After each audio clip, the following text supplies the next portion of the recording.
আসসালামু আলাইকুম। কেমন আছেন আপনারা সবাই? আশা করছি আল্লাহর অশেষ রহমতে অনেক অনেক ভালো আছেন। আমিও অনেক ভালো আছি।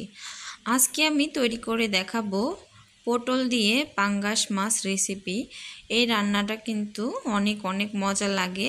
পটল দিয়ে পাঙ্গাস মাছ এভাবে রান্না করে দেখতে পারেন। আশা করছি ভিডিওটি আপনাদের কাছে ভালো লাগবে।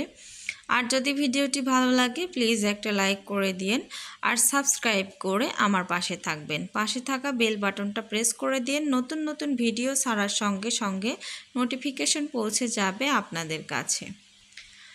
তো পটল দিয়ে পাঙ্গাস মাছ আশা করছি সবার কাছে ভালো লাগবে। পাঙ্গাস মাছটা খেতে দুর্দান্ত হয়েছিল, তাই ভাবলাম রেসিপিটি আপনাদের সঙ্গে শেয়ার করি। তো এভাবে আমি পটলগুলো উপরের খোসাটা ছিলে ফেলে দিয়েছি আর পটলটা এভাবে একটু কাচিয়ে নিয়েছি, মানে একটু সামান্য কেটে নিয়েছি। আর এই যে পাঙ্গাস মাছগুলো আমি অনেকবার ধুয়ে পরিষ্কার করে নিয়েছি। আর আমি এখন পাঙ্গাস মাছটা ভাজার জন্য একটু লবণ, একটু হলুদ আর একটু শুকনো মরিচ দিয়ে মাছগুলো মেখে নেব। মেখে নিয়ে মাছগুলো আমি হালকা একটু ভেজে নেব। আমি এখন মাছগুলো খুব সুন্দর করে একটু মেখে নিচ্ছি। মেখে নিয়ে এটা সাইডে কিছুটা সময়ের জন্য রেখে দিয়ে ফার্স্টে আমি প্যানে একটু তেল দিয়ে দেব। এই যে প্যানে আমি তেলটা দিয়ে দিলাম। এখন আমি এই তেলের মধ্যে পটলগুলো ভেজে নেব। একটু লবণ ছিটিয়ে দিলাম, তাহলে তেলটা ছিটে আসবে না।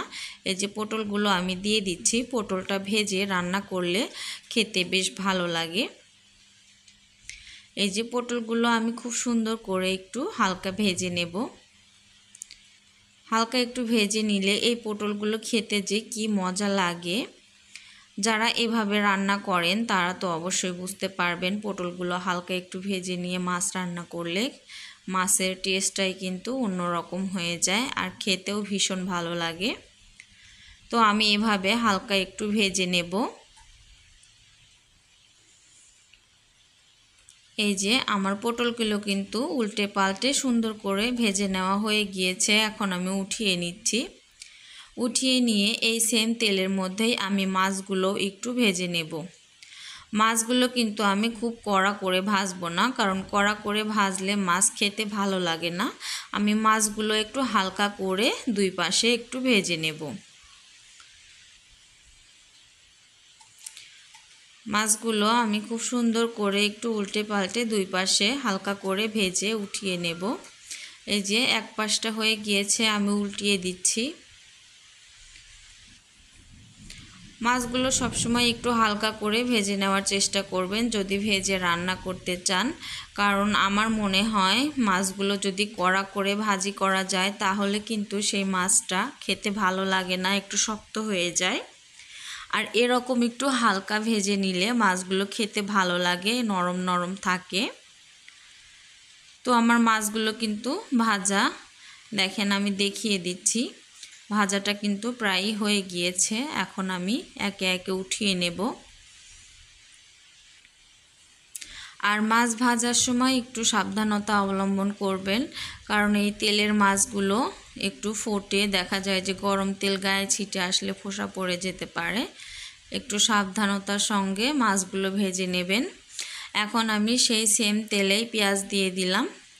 বেশ অনেকটুকু পেঁয়াজ আমি দিয়ে দিলাম। পেঁয়াজগুলো খুব সুন্দর করে আমি ভেজে নিচ্ছি।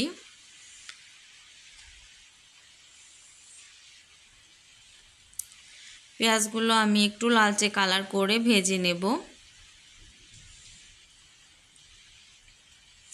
এই যে পেঁয়াজগুলো একটু ভেজে নিয়ে আমি পানি দিয়ে দিলাম যাতে পেঁয়াজটা আর পুড়ে না যায় বেশি।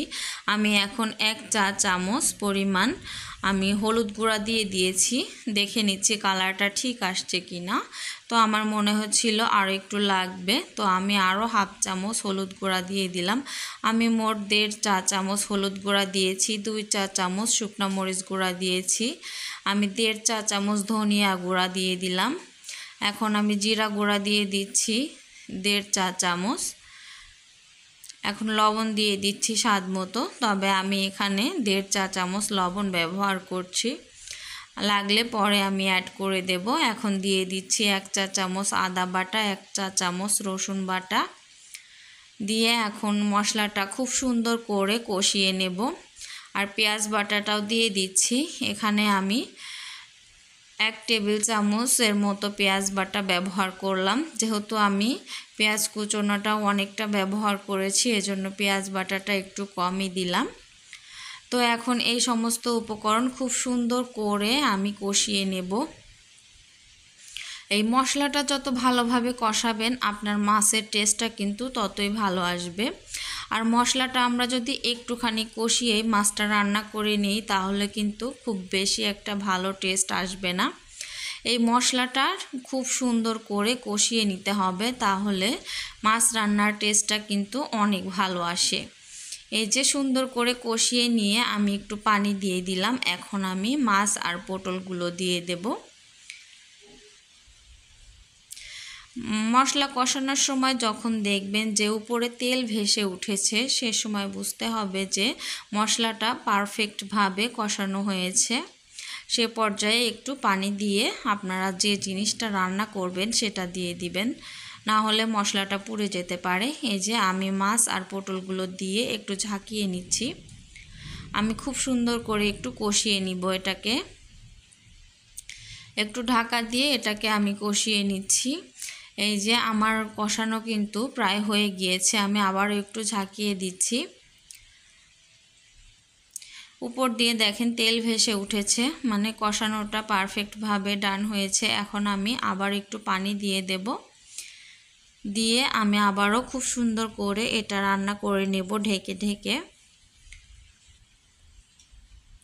রান্না করে নিয়ে ঝোলটা একটু শুকিয়ে আসলেই আমি কিন্তু মাছটা নামিয়ে নেব। এই যে আমি আবারও ঢেকে দিয়ে মাছটা খুব সুন্দর করে রান্না করে নিচ্ছি। দেখেন ঝোলটা কিন্তু অনেকটাই শুকিয়ে আসছে আর তেলটাও কিন্তু উপর দিয়ে একটু ভেসে উঠছে। আমার মাছ রান্নাটা কিন্তু অলরেডি হয়ে গিয়েছে। এখন এটাকে আমি সার্ভ করে আপনাদের সামনে আসছি। এই যে আমি একটা সার্ভিং বোল নিয়ে নিয়েছি। এখন আমি ফার্স্টে একটু পটল আর একটু গ্রেভি নিয়ে নিচ্ছি, পরে আমি মাছগুলো একে একে বেড়ে নেব। মাছগুলো কিন্তু খুবই সুন্দর হয়েছে। আর এই রান্নাটার মশলার পরিমাণ এবং লবণ একদম পারফেক্ট হয়েছে। আর পরে আমার একটুও লবণ অ্যাড করতে হয়নি। টেস্টটাও দারুণ হয়েছে, খেতে ভীষণ মজা হয়েছিল। এই রেসিপিটি ফলো করে আপনারা বাসায় একবার ট্রাই করে দেখতে পারেন। আশা করছি ভালো লাগবে। সবাই ভালো থাকবে।